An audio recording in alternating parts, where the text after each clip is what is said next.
Kevin, have I missed your response to comments, or is it something you regret ever starting? Is the novelty wearing thin? No, Andy. I'm back!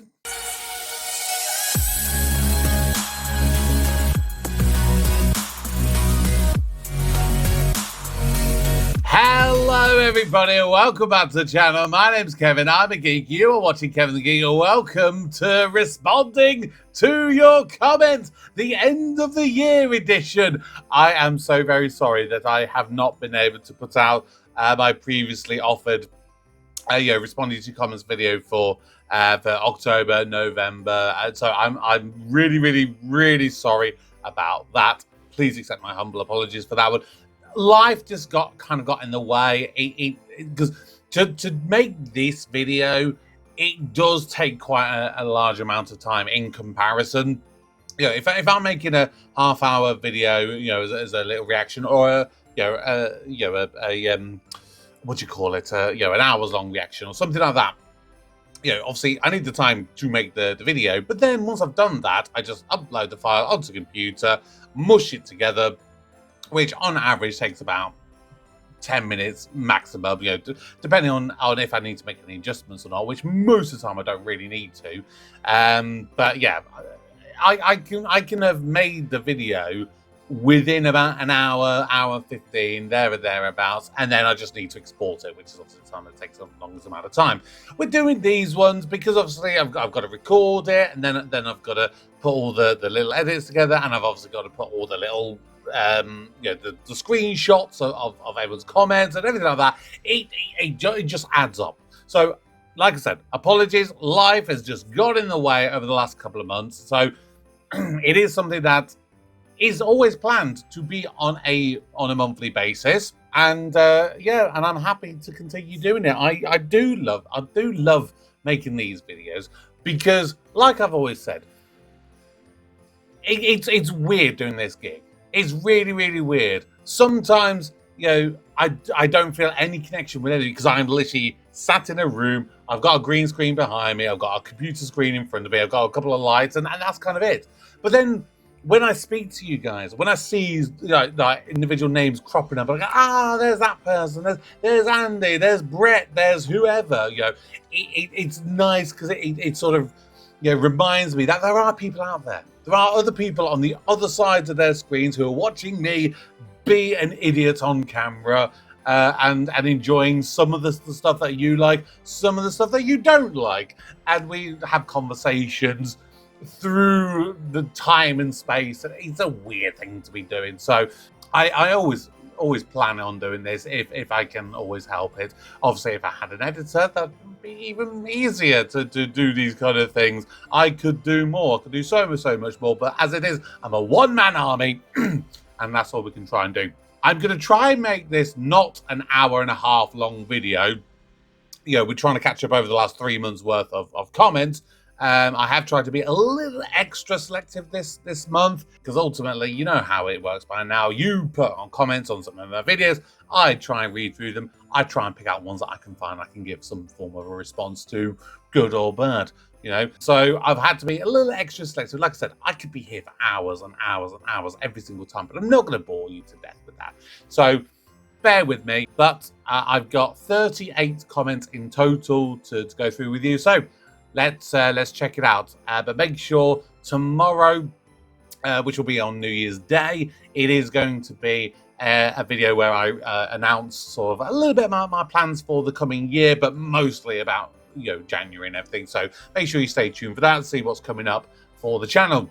Brave Farts says, sick of these videos where people feel the need to put themselves in their blogs. You know what? I'm sick to death of people who, for some unknown reason, comment on a video which is a reaction of whatever it is that it is, and you're going, I don't know why people like these. I don't see the point of this. Blah, blah, blah. If you don't see the point of it, then why are you clicking on it? Why are you going out of your way to click on something, to leave a comment like that? If it's not your thing, it's not your thing, then fine, go away, whatever. And first of all, it's not a vlog, it's a reaction. Very different thing in most cases. But I think the reason that some people like to watch reactors is for some of them, it's watching something that they have a personal connection to. It could be an emotional thing. It could be, they've performed it themselves and they want to see what other people think of them because people are egotistical. I don't know what the reasons could be. But I think most of the time people have an emotional connection to something. And obviously this video, I think this came from a Still Game episode actually. So it's not even like a new video, to be honest. And this one just caught my eye, so I really wanted to bring this up. Still Game in particular, obviously, is my biggest series. It is hands down the series that's got me the most amount of my views. And I think for some people, some of these Scottish people, seeing that it's an English person, they want to see how an English person reacts and feels about something which for them is a bit of a national treasure. And I've felt that way sometimes. I will occasionally dabble on stuff that I have seen, that I have a strong connection to. Say like Red Dwarf, for example. I have gone out and I have watched people do reactions to Red Dwarf. I have gone out and seen people do reactions to, say, like Doctor Who, like the early new Who stuff. Stuff that I, again, have a real passion for, because I'm interested to see their individual viewpoints on it, because they may have a very different viewpoint than mine, or they may have a very affirming viewpoint than mine. And a lot of it comes down to your own personal individual perceptions. You may have a certain cultural, reason behind you liking something or disliking something. So I like to learn and I like to experience new things. That's why I have on occasion enjoyed doing watching reactions. That is why I like to put out reactions for you guys to get the opportunity to experience something, somebody seeing something for the first time. But also, I like to experience new stuff. Although in a lot of cases, what I do is often old stuff. So that's a bit of a weird argument. But yeah, I hope you get what I mean. That's why I do what I do here. Obviously, it originally started more through boredom than anything else, but I love what I do. That's why I do it. If you don't want to watch it, go away. Deal with it. It's not my problem. Great video as always, Kevin. I won't say what time in case you don't want it out there, but I literally just passed you while on my bus on my way home. This one really tickled me when I saw this come through. This was back in October. I don't know. It kind of made me feel almost like a little bit of a celebrity, to be perfectly honest with you. A little bit. I was like, oh my God, I was seen out in public. Oh my God. Oh, somebody's seen me. Woo. That's a little bit different. It was a strange feeling, which again is where that kind of viewpoint I mentioned before comes in. Is like there is sometimes that disconnect between you guys, but then having somebody from literally my hometown, which is not even like a big town, so I can't even say like I'm like from anywhere. Yeah, amazing. The fact that managed to get it out there, that's kind of cool. I'm not gonna lie. From a One Foot in the Grave episode, one of the most iconic episodes of the show. Richard Wilson delivering a solo piece that I don't think any other actor could pull off. The tree in the toilet is absolutely hysterical. That was an absolutely hysterical moment. I love that episode. I know exactly the one you referred to. I think that was the jury service one, if I remember correctly. But I absolutely agree with what you say. Doing a solo piece, it sounds easy because you're not having to work with anybody else. But in actual fact, I believe that just doing a monologue in itself is really difficult. And being a performer, one of the things I struggle the most with is learning lines. And the reason for that is, one, I am the kind of person, I'm what's known as a kinesthetic learner. So most of the time when you're learning lines stuff, someone's either going to be audio, they're going to be visual, or they're going to be kinesthetic. So if you're audio, they're the kind of people that will literally read the line back in their head and say it out loud, and they go backwards and forwards and just keep repeating it. That's how it gets in the head. Sometimes it will be the visual who'll be literally, I've got to look at it, look away, remember what I'm saying, look back, did I get it right? Yes, no, I get it. And again, rinse and repeat. The way that I personally do it is I have to associate movement, and it could be movement of co-stars that I'm working with. That's how I remember them. And so when you're in this sort of situation that you're literally in a one-man show, which in essence, in a way, is stand-up comedy. That's sort of effectively what you're doing, but you're just performing it with cameras. and you know sometimes will or will not have an audience with you. That is pretty much all you're doing, and you are reliant on nothing but yourself to get things right.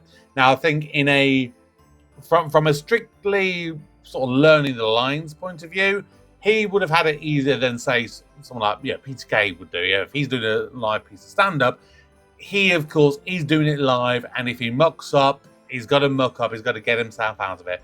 At least Richard Wilson was doing this. He obviously can go, oh, I've screwed up that take. Let's go again. We'll re-record it and do whatever you need to. But I've been there, and I'm working my way to do it in literally in about a week or two's time. I'm doing a pantomime.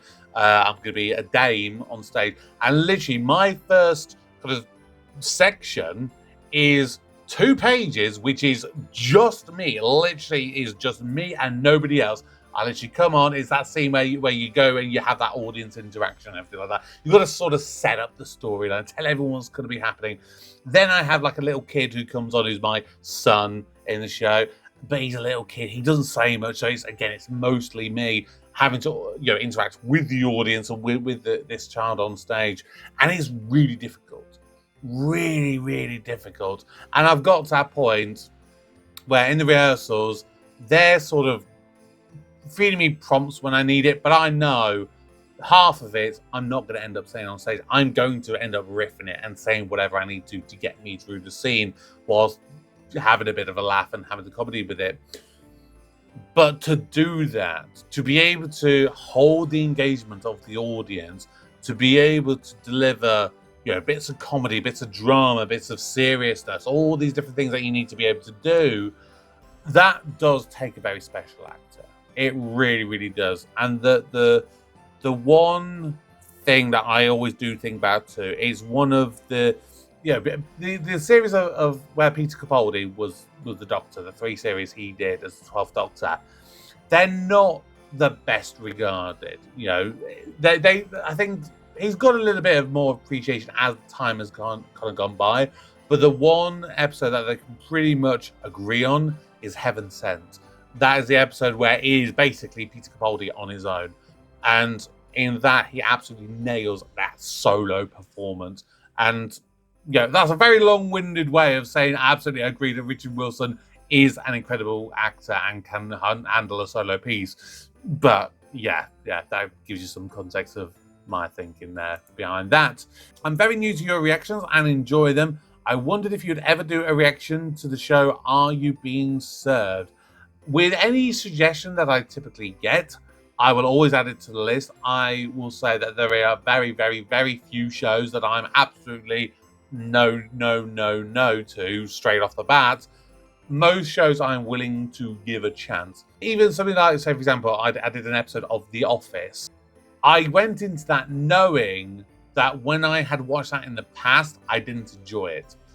And there was something about it, I didn't know what it was, that I didn't enjoy. I was willing to give it another chance to say, maybe as my sort of, my mind has adapted over the years, maybe I would now be more receptive to it than I was at the time. I'd say I'm still not really so. So, most cases, I'm willing to at least give it a shot, if nothing else. But as you can imagine, the amount of suggestions I get means it's difficult to get around to everything. From Only Fools and Horses, Rodney is so annoying. How many times must Mental Mickey tell him, I can't believe we're on series 4. I've got no recollection of being on this journey with you. Well, Andy, I can definitely tell you within this one. I absolutely have the recollection of many, many comments of yours on my Only Fools and Horses videos that you would come on and say, I'm not going to bother watching. I've watched it enough times. I've watched enough people reacting to it. I'm okay with not watching it again.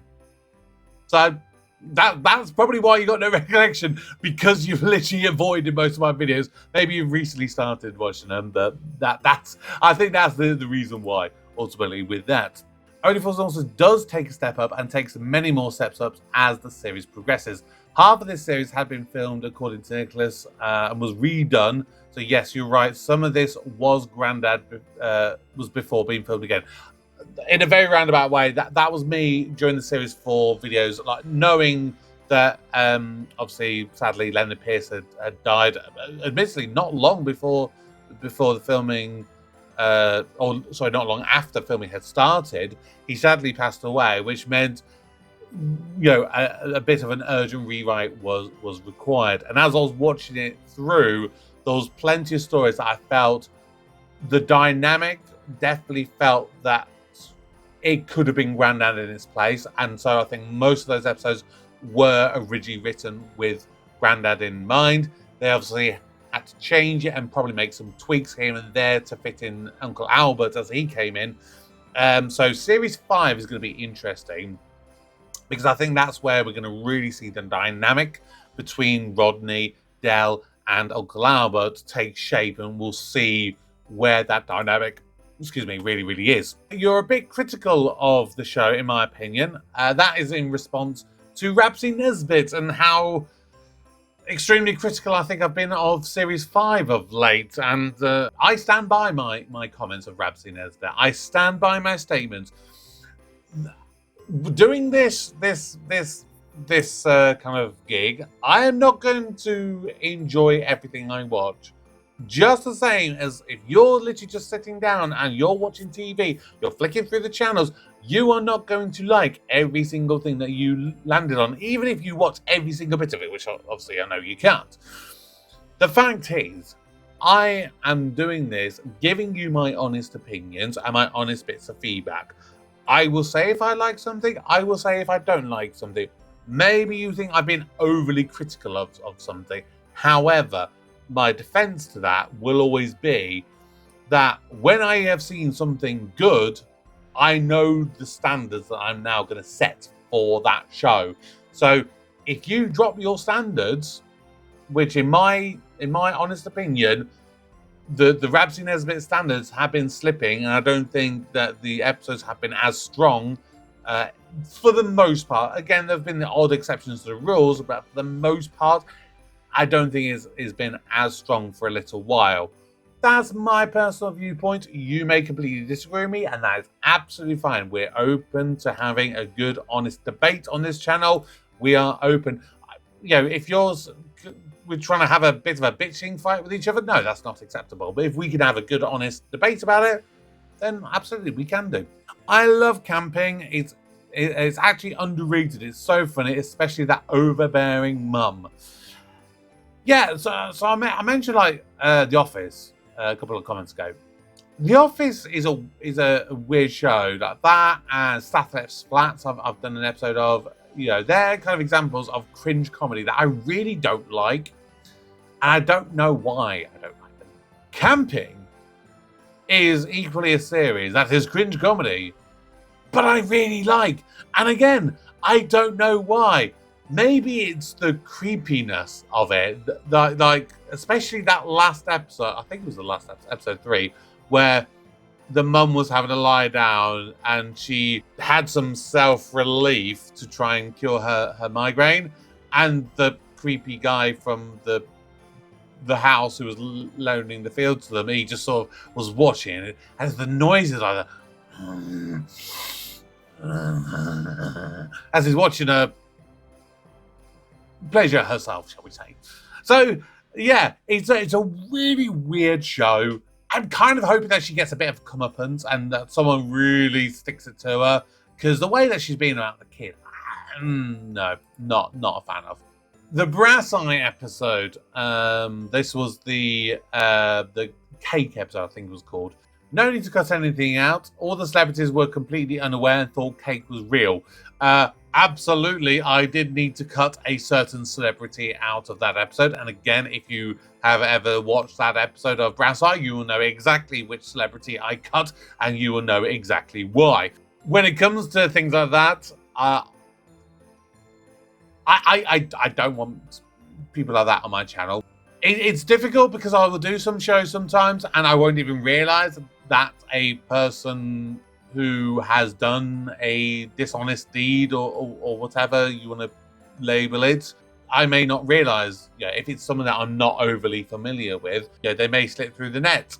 But like mentionings of, certain celebrities of that era who have done certain those things, even when there's just a mere mention of the name, I can't help but shudder, which The Jimmy celebrity, that's less of a response for me, I think, because I didn't really watch anything growing up.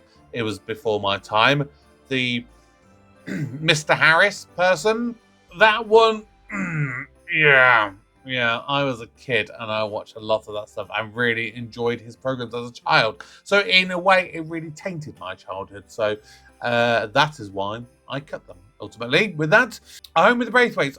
This was the series 1 finale. I love the deep dive you go into at the end. I think you may come to rethink some of those thoughts as you watch the show. So, at the time of recording, I presume Jack is going to be continuing with Home with the Braithwaites as part of his Super Geek tier level. Ultimately, that deep dive, it's not often I end up doing a 45-minute roundup after I've done a reaction and done an episode.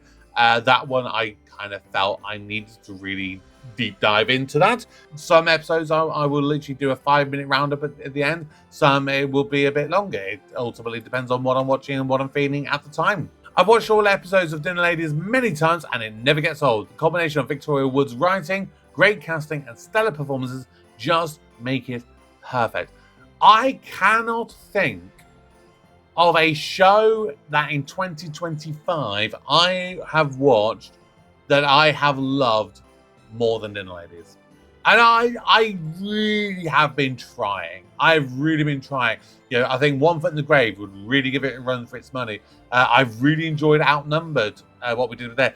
Ghosts, I've absolutely loved, and I'm so sad that that has come to an end. You know, even though that's not really been one that most people have watched. I think Ghosts is an underrated gem, but even more so, Dinner Ladies is, I think, one of the biggest underrated gems. And you know, if I am literally the only person who ever reacts to it, then fair enough. But, you know, it has just been an absolute joy to watch it all the way through. And obviously, we are going to continue it in the coming months. The Halloween episode of Bottom is one of my favorite episodes. I remember fondly watching those when I was younger than I should have been, and showing the episode to my granddad and laughing while he went bright red and had to take off his glasses from laughing so much. I have so far done 2 episodes of Bottom. I would like to at some point watch all of the episodes, and I believe there's a couple of stage shows which possibly may go onto YouTube. I think I may have seen full shows online, so I'll need to look into that at the time. But there is something honest about that show, which is a strange word. I don't think you, like, if you were to say describe Bottom in one word, honest is probably not the term that most people would probably come up with. But what I mean by that is it's true to itself. It's not trying to be what it's not. It's trying to be 2 blokes taking the piss out of one another and hurting one another. That's it. That is all it is. And I've come away from both of those episodes wetting myself with laughter. My jaw aches. My neck is painful to the touch. That is how much I have enjoyed those. And I don't think it's the kind of show that I can watch weekly. I do feel I need a bit of time between each episode to really allow myself that time to sort of rebuild each time. But yes, absolutely love it. The episode of Inside Number 9, Series 2, Episode 3. This was the Witchfinders episode. So many people slate this episode, but I love it. I love how they both can play any character, and the humour on such a dark subject was great. Weirdly, I'm in agreement with you. I think there are certain episodes of this show which, from what I have seen, whether it be through people engaging on my particular videos, or whether it being people kind of giving general reviews of episodes, which I do occasionally do. Like if I watch, especially something like Inside Number 9, once I have seen something, I am quite curious to know what other people think of it. And especially with Inside Number 9, with the fact that it's very anthology based, like you can have very different viewpoints from episode to episode, and it can be both warranted and unwarranted. And the episodes that I think have been what I would say less critically acclaimed are, for the most part, are the ones that I probably have tended to enjoy more so. Maybe it's because I've got some level of personal affiliation with it, or whatever. But no, obviously, it's not like I've worked on the show or anything like that. But I have some sort of link that it works better for me. Like the Macbeth episode, the understudy one in series 1. I loved that one. But that, again, is like one of the least viewed videos that I did. It's one of the least viewed ones that I think other people, liked.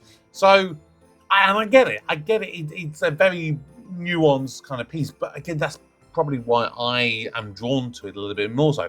Don't get me wrong. 2 episodes which I have seen, which are very highly commended. I think it was the second episode, the Quiet 19 episode, and of also the one that I did literally a couple of days ago for the New Year's, the 12 Days of Christine. Oh my God, both of those amazing. And that's where I do agree with the critical reception going, these are great episodes. I'm like, yeah, I definitely agree with those. But yeah, sometimes I think you do great episodes even when people, large groups of people dismiss it. The Rapsy Nesbitt episode featuring his father, I'm afraid that's what it was like back then. My father went through the same. He never hit us, but he ended up with Alzheimer's later on. Yeah. Now, you know how I said I've been highly critical of Rapsy Nesbitt? Yeah, I'm 100% in agreement. Equally, I was full of praise for this particular episode of Rapsy Nesbitt, and again, I stand by it. It was a very, very different episode for Rapsy Nesbitt. It's one that I think took a risk doing it, and that shows where risks can pay off. I think it is ultimately the fact that some of the stuff have just tried to be edgy for edgy's sake, which I don't think has landed.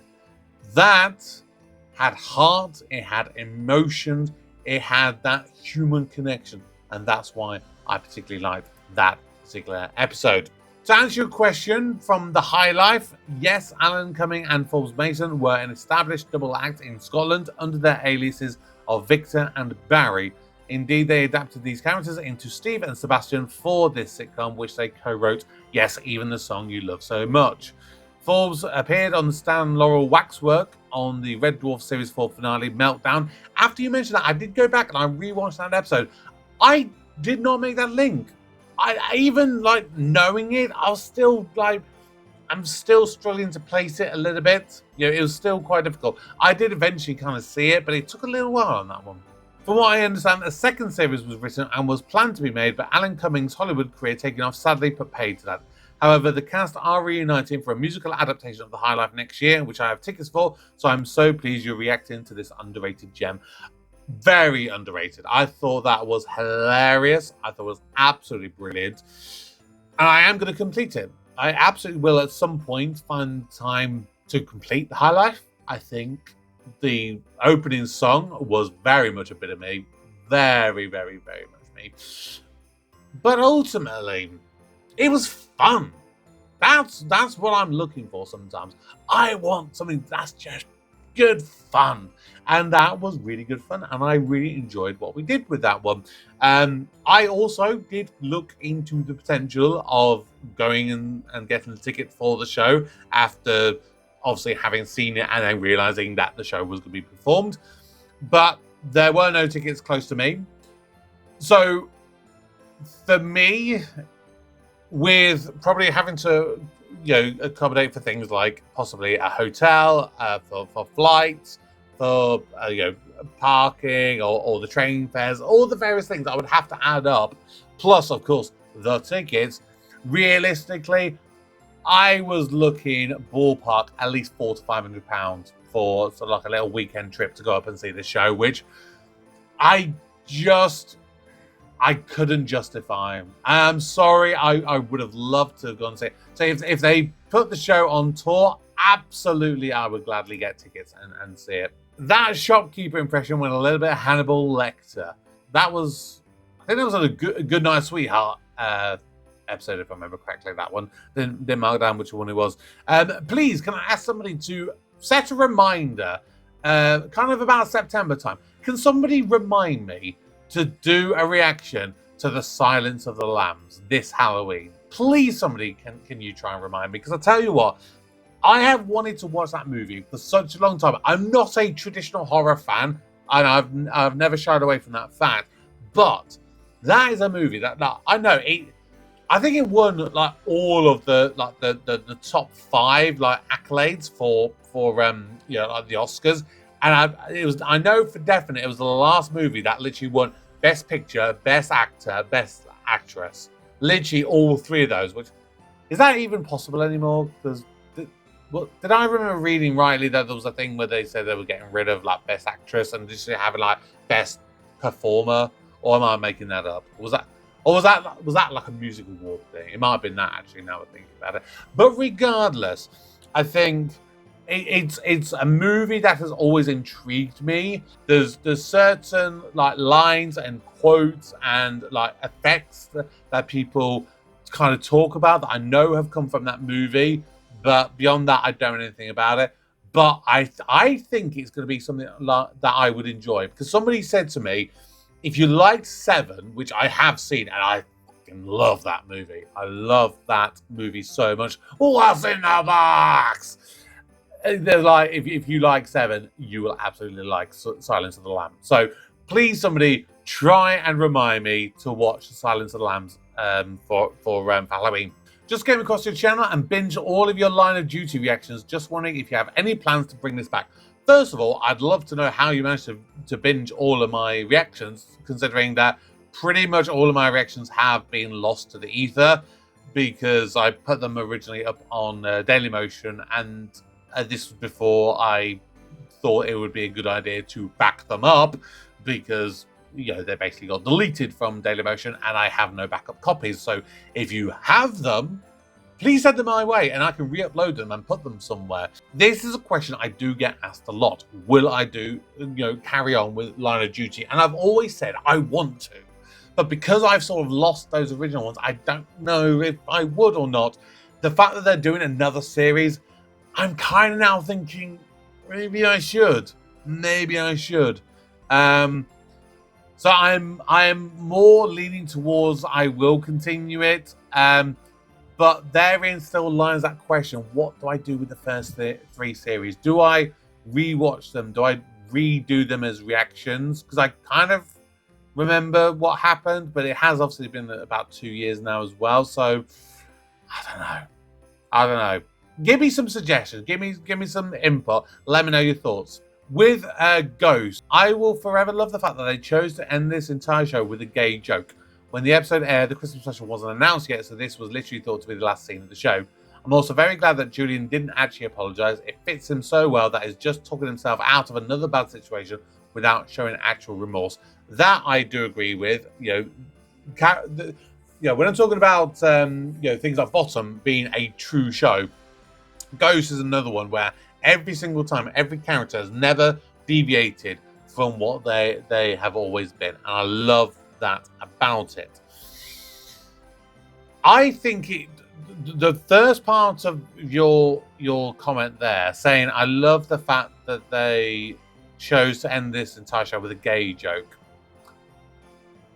I am going to disagree with a very big caveat. I don't like the fact that they ended the show with a gay joke. I don't like the fact that it has to be referred to as a gay joke. And I hope you get what I mean there. Like, there's nothing wrong with the joke. Again, I love that scene. I love that joke. It was great. But we're in 2026. Why can't we say we ended the show with a joke? Why do we have to still put labels on it? And I think that is the sad state of our society, that as much as we like to think that we're very progressive, there are certain things that, in a way, I think we still have our ways to go. Why can't there just be a joke rather than having to be a gay joke or a disabled joke or a trans joke or whatever the case may be? Why can't it just be a joke? And I did a recent reaction to The War Between the Land and the Sea, which is this Doctor Who spin-off. The one thing I will say about that, there was a non-binary character in that show. And for 3 episodes, I did not realize that they were a non-binary character because there was no big song and dance made about it. It was just there. They just referred to this child as they. That was it.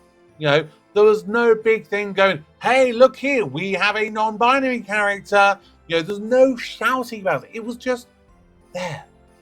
And that's what I want. I want us to be able to be, as progressive as we like to think that we are, by just saying, there's a non-binary character. So what? There's a trans character. So what? There's a disabled character. So what? There's a gay character, a black character, a Muslim character, or whatever. Just let them be, because they're just part of the everyday life. I just hate the fact that we have to draw attention to it. So hopefully I'm not going to get shouted at in the comments. Hopefully I've managed to explain myself well enough. If you don't think I've explained myself, if you misinterpret what I say there, please come to me. Let's have a conversation. We'll have a debate about it. One Foot in the Grave, another very good Victor episode. This episode is my dad in a nutshell. 72 years old and still can't sit still for 5 minutes. He's very much a what does this button do kind of person, and it drives my poor mum off the wall. So this was the episode that was in solicitor's office or something like that. It was another one of these real-time episodes. And I think those real-time episodes really highlight the intricacies of someone like Victor. The stuff that you don't see a lot of the times. Like someone like me, like what you don't see a lot of the time is obviously, I am very handsy. Don't get me wrong, I'm very gestury a lot of the time. But what obviously you won't see is like my hands, they're below the camera screen, they're literally on my legs, and I might just be finger tapping away, or I might be just giving myself a little scratch, or I'm just doing little things, or whatever the case may be, just to keep my hands active. I can't sit still. And I've got some sort of little fidget toy thing in my desk at work. It's sort of like two rollers, and I sort of like roll it in my hand, and it just sort of able to keep my fingers a bit active. But I have to really focus in certain strange ways. Like if there's a really like big task I've got to do, I'll say to everyone, I'm sorry, I'm sticking on my headphones, I'm putting some music on, I'm just focusing. I'm not ignoring you, I need to focus. And that's what I have to do sometimes to just to get through. And that is definitely, I know there's a sign of neurodiversity of some kind with myself. Whether it's autism, whether it's ADHD, I don't know. It could be both for all I know. It could be something else entirely. Who knows? That is more relevant to more people than sometimes people realise. I think that we're becoming, again, more progressive as a society, and we can sometimes look at things and actually now start to help people because we understand a little bit more. Sometimes I think there is still an over-eagerness to put a label on things at times, but it is helpful. It's more helpful than it's not, I would say. The thin blue line. Kevin, I think you went too deep with your analysis. There's bad coppers, lazy coppers, no beat coppers, no coppers bothered about crime burglaries. Get a crime number, they say. Well. Talk about having a little debate here. Well, I am going to disagree with you, and I will defend this to the hilt. Yes, absolutely. There are bad coppers. There are lazy coppers. There will be ones who, aren't bothered about things. Absolutely. I'm not going to defend that. I'm absolutely not going to defend that, because there is absolutely zero jobs in the world where you can absolutely say that there is no bad apples in your organization. There is zero companies that can absolutely say that with 100% guarantee. Sometimes they'll be aware of it, sometimes they won't be aware of it, and sometimes they'll need to figure it out. I remember working with someone for 5 years at a company I worked for. Always thought most sound to the ground guy, always worked hard, did his job diligently, was great with his targets, his all this and that. And then one day I got asked to, I was like, I need you to do an investigation on this person. I need you to monitor his calls. I need you to see what he's doing, because, some things have just flagged up, and we just need to take a deeper look at it if there's anything that we need to help him with or whatever. And this was partly the reason why his calls were so good. He was basically, missed call handling. He was like picking up a call, and literally I could hear both sides of the conversation. I could hear him going, "Hello, hello, hello." No, there's nobody there, and he hung up. And like at one point I caught him like doing this 6 calls in a row. So effectively he had 6 10-second calls. So that meant his average call handling time went really, really down. So that really helped him out, for his scores and everything like that. So yeah, things like that. There are always going to be bad people. However, what I will say is there is no police officer who is what I would call a legitimate police officer who, in my personal opinion, ever goes out to their job. They wake up in the morning, they go to their job and say, I am going to deliberately screw over a person. I am going to deliberately not help somebody. I do not believe there is a single police officer who is dedicated to doing their job who wakes up thinking like that. If there are some, and there may be, I don't know everybody. Of course I don't. They are the bad apples. And they're the ones you want to root at. And so, like, my local police force, if you look at Facebook, they literally have this thing where they will hold police officers accountable. And they will publicly put it out there and say, a hearing was held for PC John Smith, who was found guilty of gross misconduct of blah, blah, blah, blah, blah. And it might say something like, they were dismissed with gross misconduct. Or this police officer had already resigned. Had they not already resigned, we would have dismissed them. Things like that. Because the police force, generally, they want to show that they're doing good.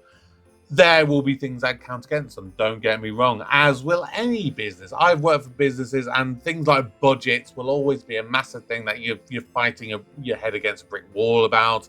So there are going to be things that sometimes you can't always do the best that you would like to personally. But there are very, very, very few people who I could genuinely say actively are choosing to make bad decisions. That is my honest viewpoint.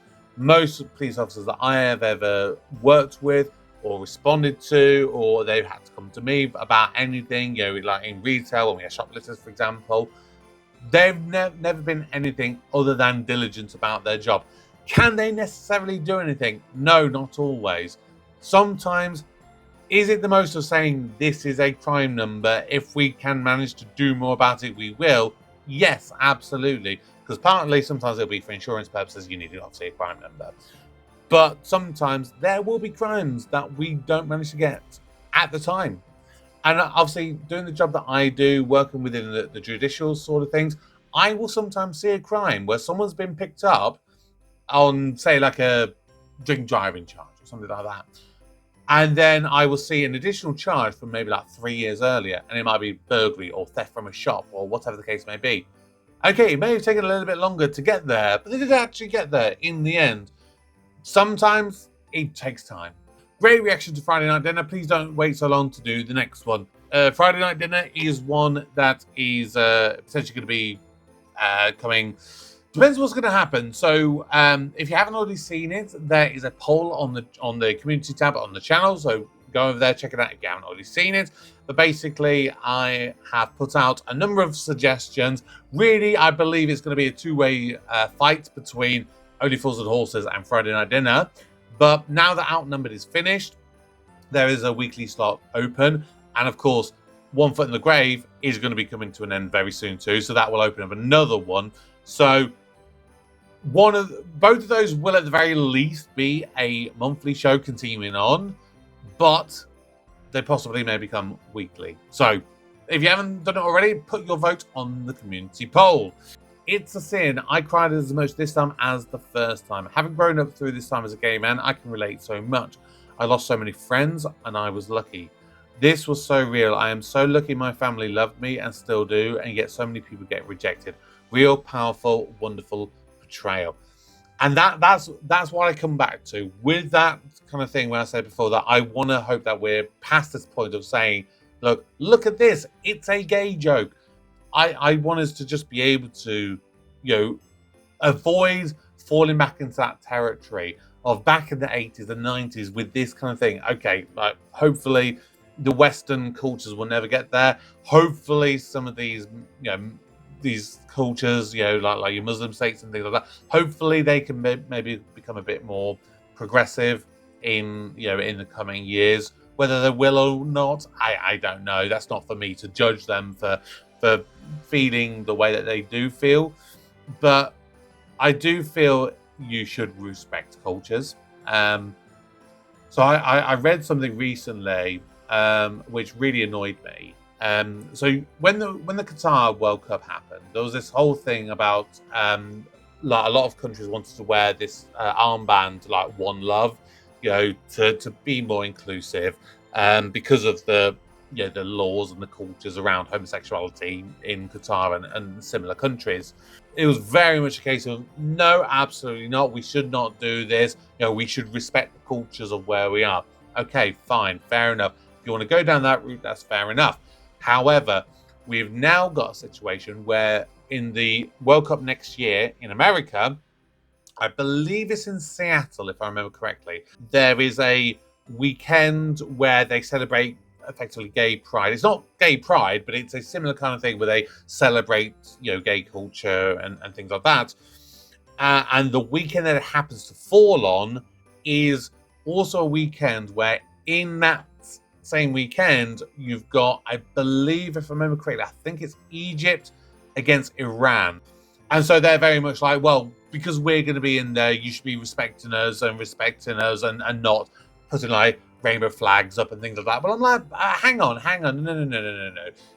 If we come to your country and you ask us to respect your cultures, then the least you can do is come to our culture and respect our culture in return. That's my viewpoint on it.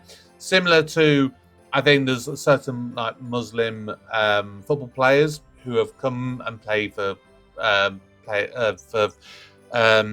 like teams in France or England, and they've done again similar kind of initiatives like the Rainbow Laces initiative, or the ones where like your number on your back is like rainbow coloured, just as a one-off, to celebrate it. And there's been certain players who are Muslim based who feel that they're like, I cannot support this. So if you want me to play, I cannot take part in this initiative. And I'm like, okay, fair enough. My viewpoint is you don't play them. Because I didn't like it when you had these players, like you had pretty much the whole team having like the Rainbow Laces and then like one person be the outlier. That just showed me that there's still a way to go. And that is so clear that from watching It's a Sin, I apologize, it's a bit of a wide-ways tangent, so bear with me. But the fact is that show, despite me not being a gay man, despite the fact that I didn't grow up really in that era, understanding everything. I mean, I was born in 89, so I was just in that sort of era. But I never knew what it meant to be a gay man in that era. And I hope that we can move on and be more progressive to a point that no person should ever have to suffer in this kind of way, that people will literally reject them because of who they choose to sleep with. It was gutting to watch that, and I think the biggest surprise with that final episode is how it's the people that you least suspect sometimes. The fact that all the way through that show, you would have presumed going into that, it would have been his dad. That would have been this sort of, no, I'm a man's man and I can't accept him for who he is. And that you would have thought that his mum may have been more accepting. And it was the complete opposite. When the push came to shove down at the end. And that was so tragic. It was so tragic to see how that show played out, whilst at the same time knowing that it was very real. I'd love you to continue with your Robot Wars reactions. Series 3 was a big step up from Series 2 in terms of the quality of robots. There was no gauntlet and trials were relegated to being side events, with it all being fighting, and a lot of the bad robots were eliminated straight away, which was good. There is a possibility that this may be coming back sooner than you would think, because somebody who is planning on stepping up to being a Super Geek member on Patreon was the person who requested Robot Wars back in November as part of winning my guaranteed monthly wheel spin, wheel prize draw where you get to have a guaranteed reaction, and that was Ryan's choice for it. So Ryan is intending on stepping up. I've yet to officially formalize everything with the Super Geek stuff, but that is it's possible. It's possible maybe coming back. I was in the audience for Series 7, the last of the classic era of Robot Wars, and Series 8, which was the first of the reboot. What did you think of the reboot? I'll be honest with you, I never saw the reboot era, which by the reboot era, I presume you mean the one with Dara O'Brien. I never got around to watching it. I watched Robot Wars as a kid. I watched it, on a... Oh, God, what was it? Was it a Friday or was it a Sunday or something like that? I always feel it was on Channel 4 after, like, The Simpsons or something. But... yeah, I know, watch it religiously enough to know which robots won a particular series or anything like that. So I would say probably by the age of 12, 13, that was probably the end of my time watching it. I would say as a from what I can remember. My YouTube recap for my personal account put me in the top 0.1% of your viewers for 2025. Thank you for keeping me company while I lay on the sofa feeling pathetic and recovering from surgery. Oh, bless you. Wow, I am honoured that I could have helped and aided with providing you with some entertainment whilst you were recovering. I'd love to know, if people, how many times I featured in like the top few percent or whatever. I've had a few different people saying I was on like your top 3 views or your top 2 views. I'm like, sweet. But equally, that could be you watched 10 videos of mine and one of the channel you watched 1,000 of. So technically, it doesn't really mean a lot. Depends on obviously what it was. But I think that there are definitely some people who I could definitely say I could name a few individual people for the amount of comments I see put down. I could go, I reckon that person would be high up or that person would be high up. So I'd be interested to see what other people got. Great reaction to catchphrase. How did Michelle get to Caesar greetings instead of the Christmas number 1? How did none of them get wouldn't say boo to goose? I think it is for the simple reason, the same reason why my character in the pantomime does anything: drunk. They probably drank too much wine backstage. That's probably what happened. In the new year, I'd love to see reactions to Motherland and Amandaland. So I did a video on Patreon in December, which was a guaranteed reaction for, I did basically a 7 Days of Christmas monthly wheel spin. So people got an opportunity to win themselves a guaranteed reaction of things. And one of those reactions I did was something called Kunk on Christmas, which I watched and I thought was hilarious. It was brilliant. And from that, a few other people have said Motherland and Amandaland as well. So Kunk on Christmas likely will be coming to YouTube next Christmas, 2026. And I may try and find the time to... I think there was originally a pilot episode for Motherland, then a couple of series, a couple of Christmas specials, and then Amandaland, from what I've seen, I think there's been 1 series so far, but a second series has been commissioned. At the very least, I think I'm going to try and find at some point this year to do the pilot episode. So when I can find the time, I don't know. I'll try and find the time. Also for the new year, I'd love for you to react to The Thick of It. It's a brilliant satire of UK politics with Peter Capaldi at the centre before he was the 12th Doctor. Now, with this, I have watched the first episode about, God, how long ago was it? I want to say probably actually just before Peter Capaldi took over as 12th Doctor, because I think at that time I didn't really know who he was. I knew him as Sid's dad in an episode or 2 of Skins from that period of time, but beyond that, Because I didn't even realise for a little while that he'd done Caecilius in, obviously in the Fourth Doctor, the Series 4 episode with the 10th Doctor. I didn't make that link initially straight away. So I did watch the first episode of The Thick of It. So we're talking a very, very, very, very long time ago.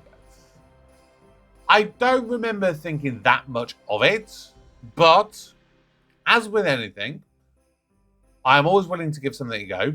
And the fact is that I literally cannot remember anything about it. I think there was a lot of swearing, but that was about all I can really remember. But again, like being someone who now has a lot more knowledge, has a lot more experience with things, I'm open to giving it a go and seeing what I think, With the episode, The 1 Foot in the Algarve, which first of all, thank you to everybody who watched that one. There was a couple of 1 Foot in the Grave Christmas specials I was able to get in full on YouTube, which really, really surprised me. I'm not going to lie, especially 1 Foot in the Algarve. That really surprised me. I always had the impression that the role of the boxing guy was written with Patrick in mind. Even his dialogue and his wife's sounds like something Patrick and Pippa would say. For example, when they arrive at the villa and hear Victor shouting the odds, it isn't funny at all. How could it be they don't even know him? And yet the whole pace of the scene plays out as if it was meant to be a very funny moment. Now, if that was Patrick and Pippa arriving and they were discovering Victor was the neighbour for the week, it would have been hysterical. Also, if the viewer had discovered it was their villa and not a police cell at the same time as Margaret figured it out, that would have been 1,000 times funnier in my opinion. That said, I can't imagine Patrick ever hitting Victor the way the boxer does, so maybe it was hastily rewritten at some point. Maybe Angus Dayton pulled out at the last minute. Maybe in the original script, Patrick and Pippa were with a boxer. I don't know, I'm probably just typing rubbish as usual. I have tried to do a lot of digging on this one because I similarly felt the same. I felt that this could have been originally a Patrick and Pippa additional episode. It would have been a lot of coincidences, but it could have happened, and they could have found a way in the world of 1 Foot in the Grave. I've not been able to find any definitive proof, one way or another, to either agree with or disprove this theory that it was originally written for Patrick and Pippa. So if anybody knows more than me and would like to enlighten me, then I'd be all ears. But yeah, I'm absolutely in agreement. I feel that it was originally written for them, and maybe for whatever scheduling reason, whatever, they couldn't do it. The thing with if the viewer discovered it was their villain, not a police cell at the same time, Margaret figured it out. I think that comes down to your personal brain and how you viewed it. I was thinking it at times, but I was like, am I overthinking it? Am I not? I don't know. So if you didn't manage to figure it out until that point, I think it was absolutely hilarious. But at the same time, I think even if you didn't manage to work it out ahead of time, I think it was still funny regardless. So that's my opinion on the matter. Would you consider ever doing more horrible histories? Yes, I absolutely would. And I did potentially try and look into doing something for Halloween around it. So I did, obviously, the reaction I released this Christmas originally put out to Patreon last Christmas, and so it got to put to YouTube this year. So when I was looking at stuff for Halloween this year, I was thinking maybe as a Halloween themed episode of Horrible Histories. I couldn't find one that seemed to be definitively Halloween based. So yeah, it's a kind of show that, because I sort of rewatched my reaction the day I released it for everybody, because I was like, you know what, actually, it's been a year since I've seen this, and I would be interested to see what my thoughts were of it back at the time. I do agree with a lot of what I said, at the time. I do definitely feel that it is the kind of thing that I would enjoy watching it on a more regular basis, because obviously the humor is something that I kind of enjoy from having watched something like Ghosts. But equally, I'm the kind of person, like I said, I like to learn things. And is there anything wrong with watching a kids-based program in order to learn things? No, absolutely not. It's a different way of learning it, but you're still learning information.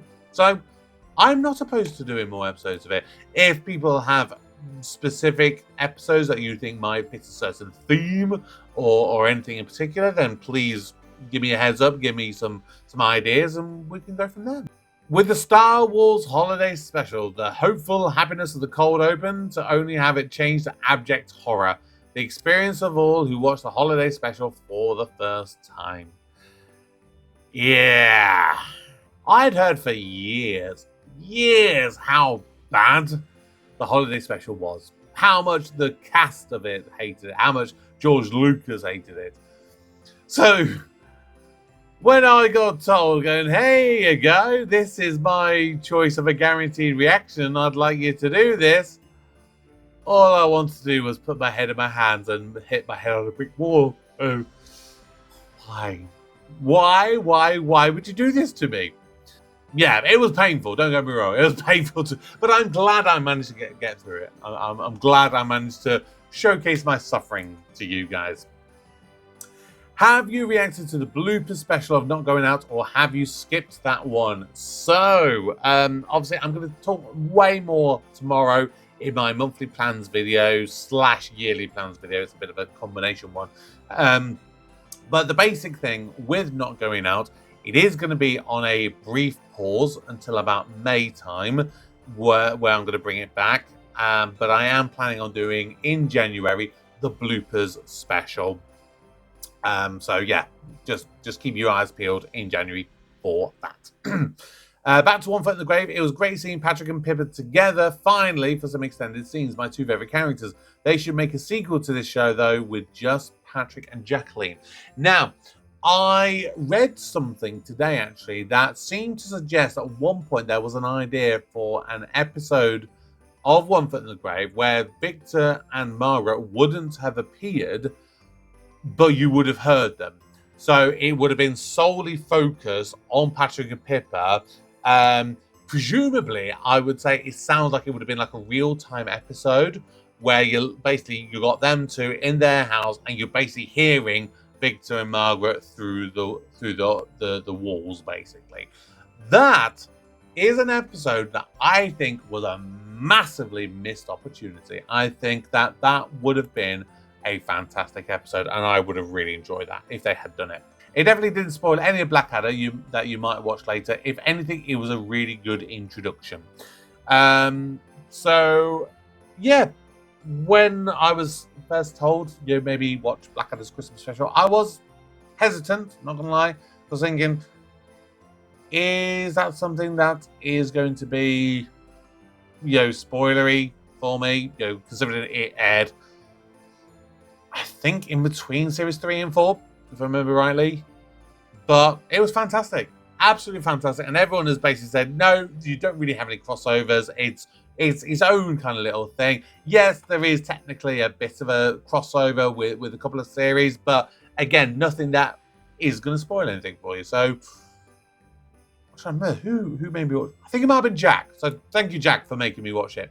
Carry On films and the TV series are actually like gimme on steroids. Frankie Howard was fantastic in my opinion. You should check out his Up Pompeii series. Somebody else also recommended that to me because I really enjoyed Frankie Howard in the Carry On Christmas episode that we watched. And yeah, I might try and find an episode of Up Pompeii. Apparently you can find it on YouTube, so might be one I can even get onto YouTube. Who knows? We'll have to wait and see with that one. Do I feel the Carry On films are like gimme, but on steroids? That... I don't know if I would agree with that one, because I think they're both very, very over the top for their respective...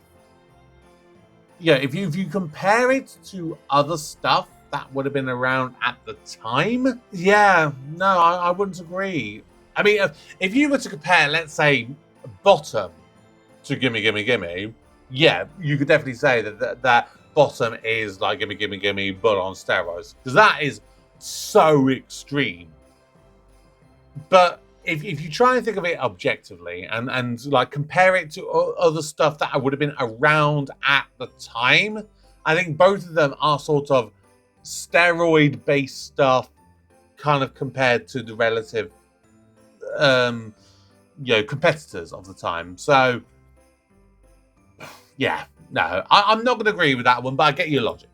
if the 2024 episode of Outnumbers really is the last Outnumbered episode, I think it definitely went out on a high note.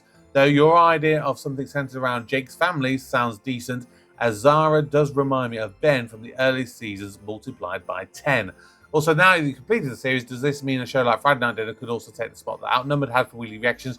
Like I mentioned earlier, there is the poll running, so check that out and you can put your vote, and possibly Friday Night Dinner could take that spot.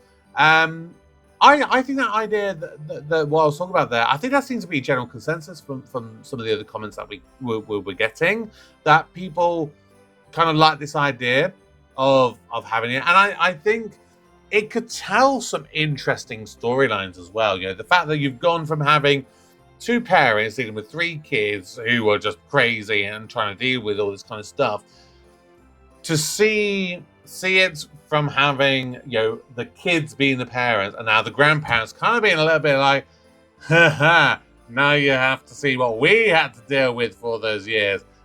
Whilst, crap. Oh, you're now forcing this child into us. Damn, we're having to relive the old days, you know. I think it would really, really work. I would like to see, you know, a handful of extra episodes. Maybe, because like how old Zara's supposed to be? She's supposed to be about 5, something like that. You know, 5 or 6. That would be my rough guess. So if we were to say, so this was, 2024. So if we say 2030, let's have one more Christmas special, you know, where maybe Karen or Ben have kids of their own, maybe have a really big family gathering, and it'd just be utter chaos. I wouldn't mind seeing that. Personally, I wouldn't mind seeing that. I'd be open to that. Mr. Bean's got a girlfriend. There's hope for you yet. Wow, Andy. If it was anybody else, I would be deeply, deeply, deeply offended with that comment. As it is, I know your kind of sense of humour, so I know you're saying that in good jest. But yeah, I still can't believe that when I watched that I'd never realised that Mr. Bean had a girlfriend. And I would love to bring Mr. Bean back. Nearly at the end now, so only 2 more comments left to go. From Pale Night Stalker. Stalker's a bit of a shock. I wish we could be friends in real life, I guess you mean that. We like all the same series and have the same sense of humour. It's awesome. This is, I said this right towards the start, this is the strangest gig to do, you know, doing this reaction thing. Being a guy sat behind a computer screen, literally not doing anything but reading some comments every now and again, seeing you know, what some of you like. But for the most part, I don't know how I come across to you guys. You know, I get the odd time when I get, you know, a bit of a troll going, I don't like this person. Why would you like this? To be fair, I had a lot of them from the Tim Vine comedy special I did, sort of summertime, which incidentally in like 6 months has become my second most viewed video of all time. Literally, it is the hang on, let me get the official numbers up. The Still Game last ever episode, which I've now topped 20,000 views. 20,000 views for that video, which fuck me. 464 likes, 93 comments on that video, and a hell of a lot of subscribers. I think over 100 subscribers from that one video alone. Yeah, my video to Tim Vine, it was his Tim Chiri stand-up special. It's my second most video with 12,304 likes. And after that, my third most popular video is the very first reaction to Still Game, 11,462 views. That particular one. But yeah, if I look at my Tim comments things, literally, like this is just a couple of them on there. Where can we watch this without having to look at Chopper? 5 minutes, can't take you on screen commentating, just leave Tim to it. All you do is spoil a good comment. Would be better without the man in the corner.